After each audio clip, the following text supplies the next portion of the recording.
হাতী আমাৰ এইটো ৰাস্তাই পাৰ হয়, এইটো ৰাস্তাই পাৰ হৈ গৈ এফালে উদয়ন হালধিবাৰী তেনেকৈ হেৰি এইটো কি কয় আখৈফুটীয়া তাৰপিছত ফলঙনি এইটো চাইডে যায়গৈ।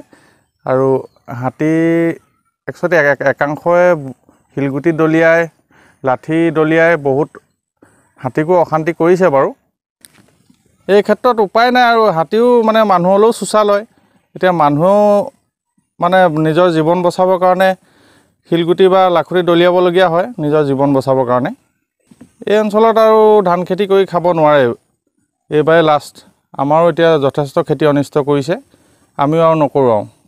হাতী আপোনাৰ 65জনৰ পৰা 70জনমান হাতী হ'ব ইয়াত। আজি 15-20 দিন ধৰি হাতী ৰেগুলাৰ, গোটেই ৰাতিটো আৰু ৰাতিপুৱা আপোনাৰ কেতিয়াবা 11-12টা দিনৰ 12টাতো পাৰ হয় হাতীজাক। বন বিভাগৰ লোক আমি কেতিয়াবা খবৰ দিওঁ, খবৰ দিলেতো তেনেকৈ সঁহাৰি জনোৱা দেখা পোৱা নাই।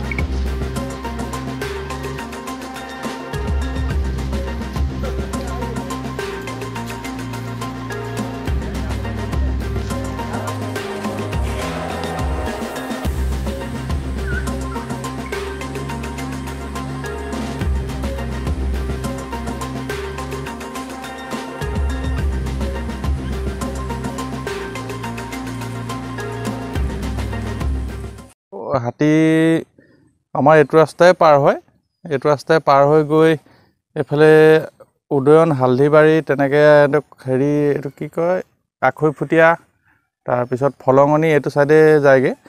আৰু হাতী একচুৱেলি একাংশই শিলগুটি দলিয়াই লাঠি দলিয়াই বহুত হাতীকো অশান্তি কৰিছে বাৰু। এই ক্ষেত্ৰত উপায় নাই আৰু হাতীও মানে মানুহলৈও চোচা লয়।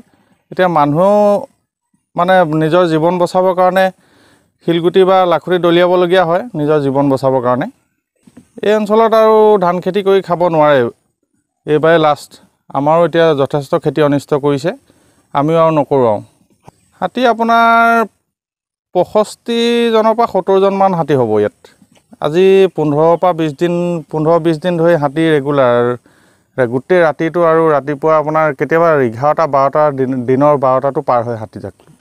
বন বিভাগৰ লোক আমি কেতিয়াবা খবৰ দিওঁ, খবৰ দিলেতো তেনেকৈ সঁহাৰি জনোৱা দেখা পোৱা নাই।